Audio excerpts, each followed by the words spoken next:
Olá, meus amigos, minhas amigas. Meu nome é Danilo Montemur, advogado e professor, e no Saber Direito Responde dessa semana nós responderemos as perguntas dos acadêmicos aqui presentes relacionado ao novo Código de Processo Civil. Houve alguma mudança no que diz respeito à prisão civil por dívida no novo Código de Processo Civil? Bem, Isabel, houve sim. Houve algumas alterações com relação à prisão civil no novo Código de Processo Civil e o Código nos trouxe facilidade, nos trouxe aplicações mais prudentes com relação à questão da prisão civil. Atualmente, no atual Código de Processo Civil, vigora o sistema de prisão civil, na qual o juiz pode parar de ofício, decretar de ofício a prisão daquele que não paga. O procedimento é assim: na execução de alimentos, o executado é intimado para pagar o valor no prazo de 3 dias. No mesmo prazo, ele pode dizer que já pagou, provar que já pagou, ou ele pode justificar a impossibilidade de pagar os alimentos. Se ele não fizer neste prazo, o juiz de ofício decretará a prisão da pessoa, do devedor de alimentos. No atual Código de Processo, no novo Código de Processo Civil, no CPC projetado, esta regra se manteve, mas com um aperfeiçoamento um pouco mais claro com relação à questão do juiz poder ou não decretar essa prisão de ofício. O juiz, a parte, o exequente, o credor dos alimentos, ele vai ter a opção de promover a execução de alimentos segundo a regra do cumprimento de sentença e decisões interlocutórias de alimentos.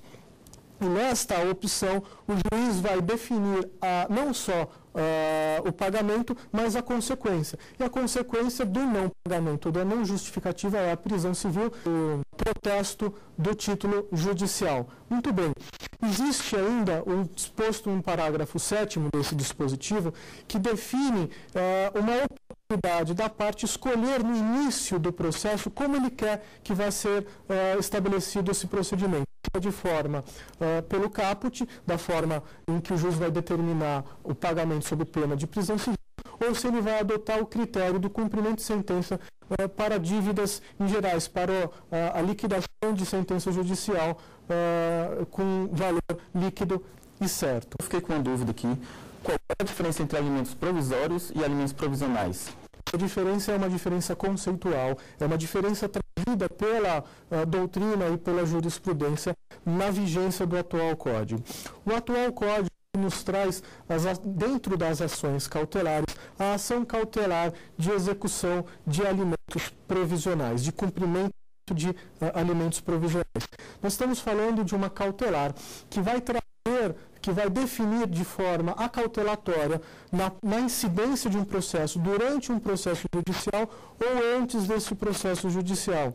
A norma já define alimento provisional, por isso desse conceito. Então, quando nós ouvimos atualmente falar em alimentos provisionais, nós estamos reconhecendo que se trata do atual Código de Processo Civil e é uma decisão liminar acautelatória. Quando nós falamos de alimentos provisórios, nós estamos falando daqueles definidos na Lei da Ação de Alimentos.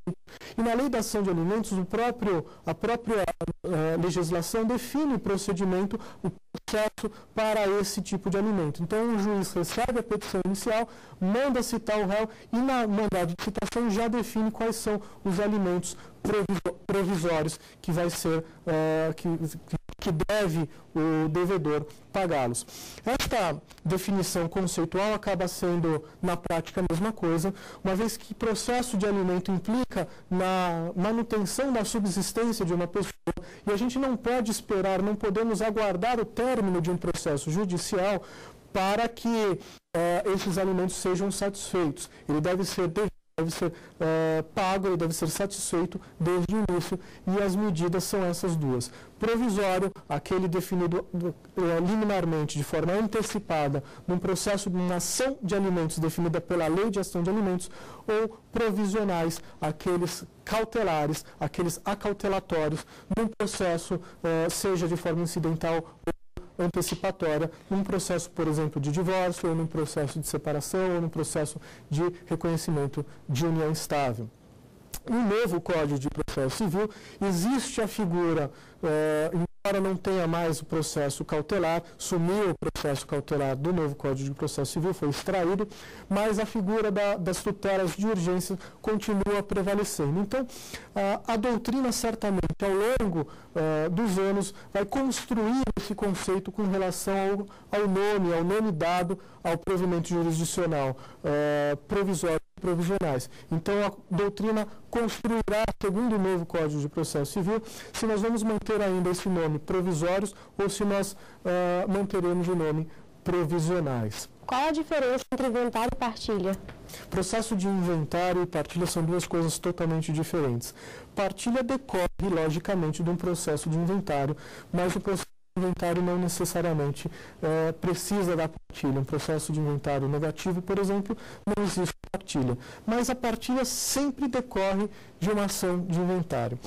E a diferença entre inventário e partilha está definida no próprio nome. Processo de inventário é aquele estabelecido, é aquele criado quando uma pessoa morre e o patrimônio dessa pessoa se constitui num bolo só, se constitui numa universalidade de bens, e essa universalidade de bens deve ser destinada aos seus herdeiros. Nós devemos entender o que cada herdeiro vai receber daquele patrimônio, o que vai ser destinado a cada um dos herdeiros e ao cônjuge meio, caso exista, desse acervo patrimonial inteiro. Esta forma de divisão é feita no processo de inventário. É feito no processo de inventário o arrolamento de bens, a definição dos bens, e lá no final, depois de concluído o processo de inventário, é que é feita a partilha. Partilha, como o próprio nome diz, é um instrumento jurídico usado para dividir, para partilhar aquele processo inventariado. No que diz respeito à competência, o que o novo Código de Processo Civil trouxe com relação à igualdade entre as partes nas ações de família? O novo Código de Processo Civil, ele superou um código ultrapassado e já absolutamente fora da realidade, da vigência do nosso sistema jurídico atual. Nosso sistema jurídico atual hoje entende que há igualdade entre as partes e que há, de fato, o estabelecimento entre cônjuges de forma igual. O código vigente, o código atual, ele estabelece com relação à questão de competência que numa ação de inventário ela deve ser processada, ela deve ser distribuída no domicílio da mulher. Ou seja, o casal se separa, a ação de divórcio vai ser proposta segundo a regra de competência funcional e segundo a regra de competência regimental do domicílio desta mulher. Isto, evidentemente, que gera uma incongruência muito grande com a nossa atual realidade. Nós vivemos num país em que há, de fato e de direito, o reconhecimento da igualdade tanto entre homem quanto mulher. O novo Código de Processo Civil vem a recuperar esta situação, vem a suprir esta limitação, esta dificuldade, e ele vai tornar essa questão da competência um pouco mais igual. O novo Código traz a seguinte regra para a questão de competência. No divórcio, quando o casal for divorciar, a competência é do domicílio daquele que está com a guarda de um incapaz. Então, se o casal tem um filho menor, por exemplo, e o filho menor ficar com o pai, ficar com a guarda do pai, será o domicílio do pai o competente para processar e julgar a ação de divórcio. Ficar com a mãe, no domicílio da mãe, assim será estabelecido. Se não houver menor, se não houver incapaz, o domicílio, a competência, será no último domicílio onde o casal vivia junto. Então, por exemplo, o casal vivia em Santos, eles se separaram, o marido foi morar em São Paulo e a mulher continuou morando em Santos. A competência é esse domicílio, é o último domicílio que eles tiverem, portanto, será de Santos. Se o casal, ao se separar, ambos vão para cada lado, saem daquela casa, colocam para alugar, devolvem aquele imóvel, cada um vai para um domicílio diferente, vigora aí a regra geral, que é a competência do domicílio do réu. Então, quem propor a ação terá que propor no domicílio do outro. Essa é a grande novidade, a grande alteração trazida pelo novo Código de Processo Civil. Qual é a importância da desconsideração da pessoa jurídica nas ações do divórcio? A desconsideração da personalidade jurídica é um instituto, é um instrumento usual na vigência do atual Código. Ele já é utilizado e ela serve para evitar a fraude daqueles que demandam judicialmente contra uma pessoa jurídica e os sócios dessa pessoa jurídica ardilosamente tiram todo o patrimônio dessa pessoa jurídica e passam para o nome das pessoas físicas, passam para o nome dos sócios. O processo, o Instituto da desconsideração da personalidade jurídica, então, vai desconsiderar essa capacidade processual que tem a pessoa jurídica, vai desconsiderá-lo como parte, ele vai sair do polo como parte nessa ação e vai ser ingressado, vai ser incluído no polo passivo dessa ação os sócios dessa empresa. Isso é a questão da desconsideração da personalidade jurídica. Mas o que ela tem a ver com as ações de família? Ela tem a ver que o novo Código de Processo Civil trouxe um dispositivo muito importante, que já é a disciplina da desconsideração, chamada desconsideração inversa. Nós sabemos o que é a desconsideração de personalidade jurídica. A desconsideração inversa é ao contrário. É aquela pessoa que é demandado judicialmente, não tem patrimônio nenhum em seu nome, passa todo o patrimônio para uma pessoa jurídica. A norma processual consegue com que essa pessoa seja desconsiderada e o patrimônio da empresa seja atingido. Esse expediente vai ser muito útil na questão de divórcio, uma vez que é corriqueiro e é comum que pessoas casadas, para frustrar a partilha de bens em caso de divórcio, para frustrar a comunhão de bens em caso de divórcio, transfira o patrimônio para a pessoa jurídica. A solução está nesse dispositivo. Pessoal, eu chamo aqui o intervalo, é rapidinho, nós já voltamos.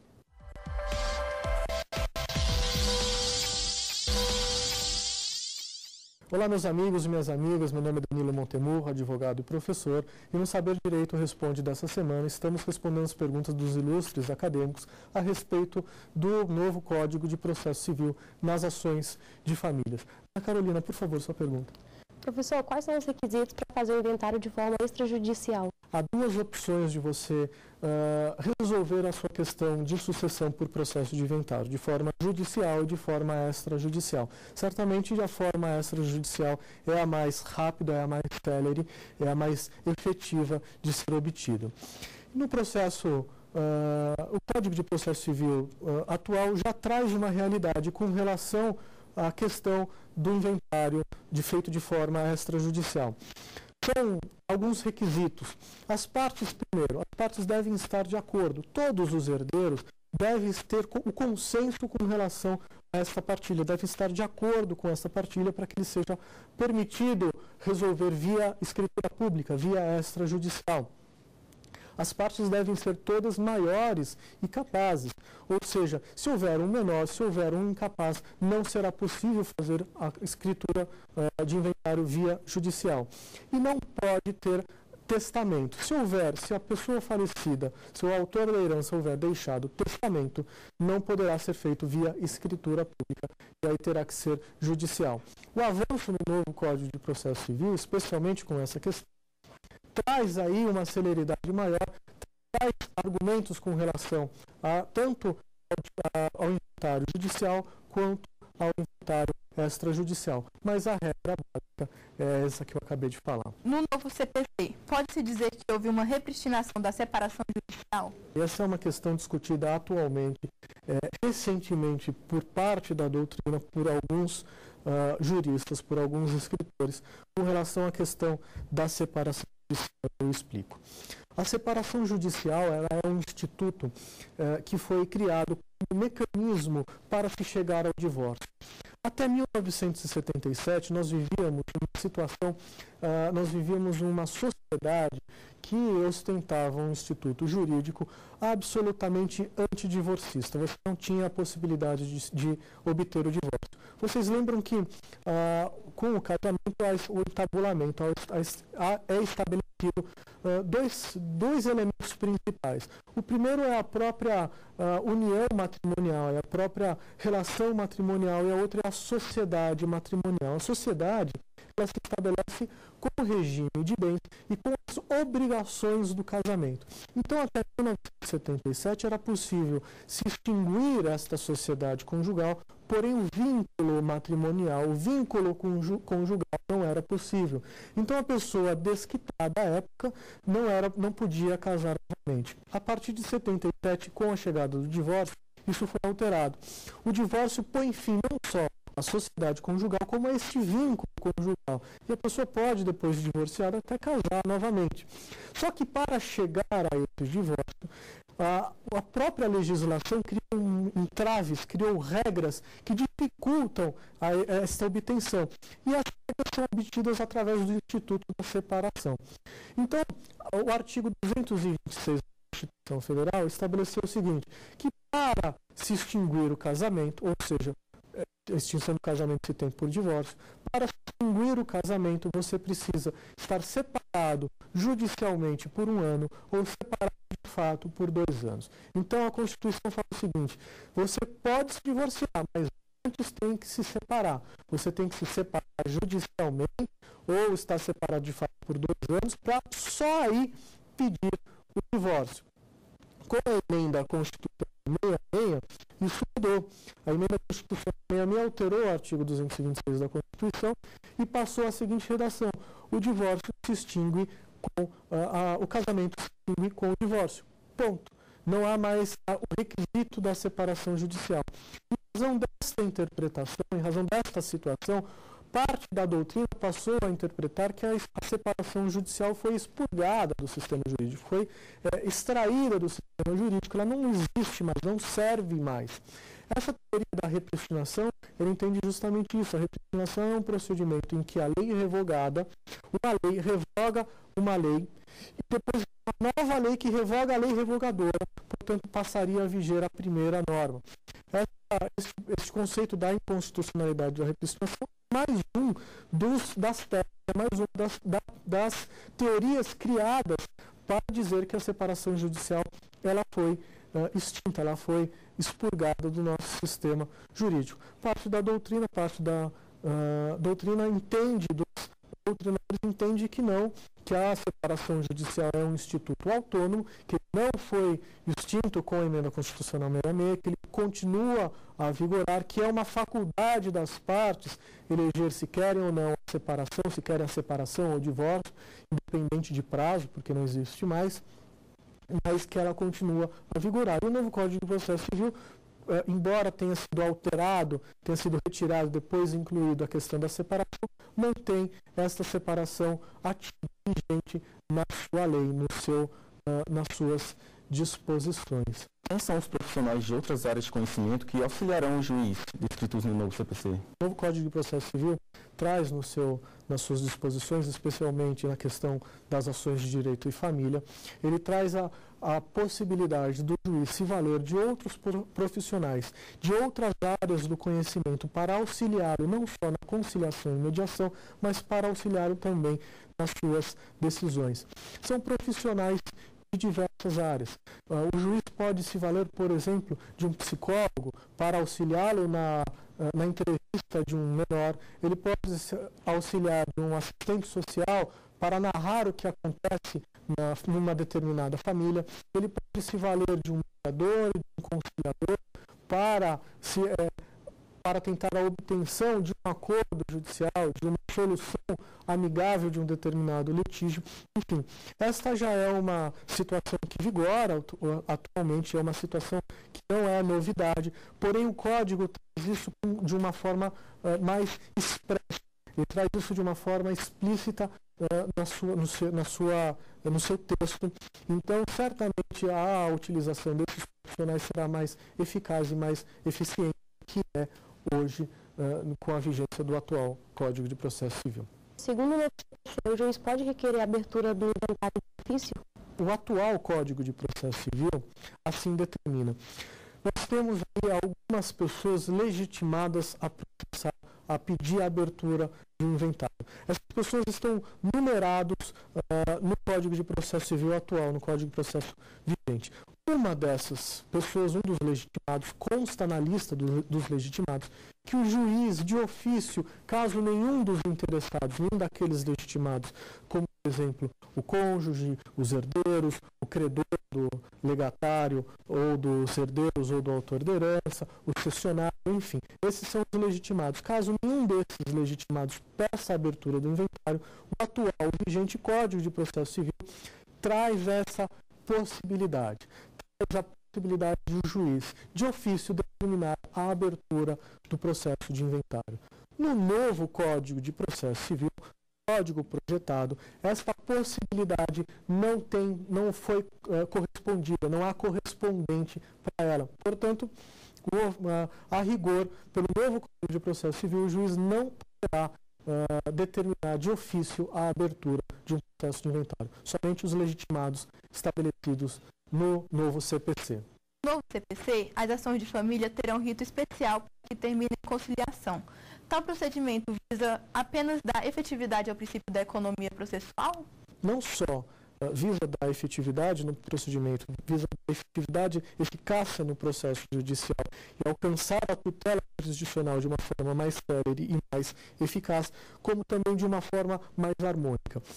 O novo Código de Processo Civil traz como procedimento fundamental, ele traz como princípio a regra da solução amigável, a regra da solução consensual do conflito. Então, aquele processo, ainda que instaurado, ainda que iniciado de forma litigiosa, poderá ser convertido em consensual a qualquer tempo, a pedido das partes e até mesmo por provocação do juiz. Esse procedimento, quando você traz a possibilidade das partes se acordarem, das partes solucionarem aquele litígio de forma consensual, você automaticamente traz uma celeridade muito maior, uma eficácia muito maior ao procedimento. O novo código ele traz algumas regras, aliás, várias regras que dizem respeito a esta questão, várias regras que traduzem o processo de forma a possibilitar a harmonia da melhor forma possível e a evitar a desarmonia, evitar o litígio a todo custo. A título de exemplo, nós temos aí a questão da citação numa ação de divórcio ou numa ação de família, na qual não vai mais acompanhar a contrafé, ou seja, a cópia da inicial. Você sabe que um processo de família gera uma angústia muito grande nas partes. Autor e réu vêm ao processo de família acompanhados de um ódio e de um ressentimento muito grande. Petições iniciais expõem a vida privada, expõem as particularidades de uma pessoa de forma muito ostensiva. E o fato desse réu receber o mandado de citação para comparecer a uma audiência de conciliação, não mais para se defender, e sem ler o que está escrito na petição inicial, sem ver os termos da petição inicial, já facilita e muito o processo de solução amigável da contenda, daquele litígio. Então, todo o processo nasce com o novo Código de Processo Civil com essa intenção. Gostaria de saber qual é a diferença entre divórcio e separação e qual é o procedimento que toma cada um deles. Muito bem. O processo de divórcio, como nós já conversamos com relação à separação, ele põe fim ao casamento. Ele extingue não só o vínculo de casamento, como também a relação, a sociedade conjugal. Nós falamos que sociedade conjugal, nós já entendemos que é a relação estabelecida pelo casal, na qual é estabelecido o regime de bens daquele casal e as obrigações daquele casal. E o vínculo matrimonial, o vínculo conjugal é o próprio vínculo. É aquilo que se formata com o casamento. O divórcio põe fim no vínculo, acaba com o vínculo do casamento. A separação não. A separação põe fim tão somente nas obrigações do casamento. Embora na separação judicial seja possível, inclusive a partilha de bens, ele não põe fim a um vínculo do casamento. Esse casal não pode, por exemplo, casar novamente. Eles, para casarem, têm que se valer do divórcio. E Caso esse casal se arrependa, eles podem pedir a revogação desta separação judicial e simplesmente voltar a ostentar o estado civil de casados. Então, para a parte da doutrina que entende ainda existente, que entende ainda plausível a manutenção da separação judicial, defende essa questão, defende que os casais eles querem a separação porque o convívio se torna insuportável e insustentável para eles. Eles querem se separar para pensar na vida, eles querem se separar para cada um conduzir a sua vida da melhor forma possível, mas eles não querem fazer esse vínculo conjugal. É a vontade desse casal. Mais na frente, se eles resolverem voltar, será possível, ou se eles não, realmente a questão é de separar, eles não têm mais condições de viver juntos, eles podem requerer o divórcio. Essa é a principal diferença. Muito bem, encerramos aqui o Saber Direito Responde. Agradeço a presença de todos os telespectadores e dos nossos acadêmicos aqui presentes, das nossas respostas. Se você tiver mais alguma dúvida, mande para a nossa produção que nós responderemos. O Saber Direito Responde fica por aqui. Muito obrigado pela presença de todos. Tem dúvidas sobre o assunto? É só mandar um e-mail para saberdireito@stf.jus.br. Você pode também estudar pela internet acessando tvjustiça.jus.br.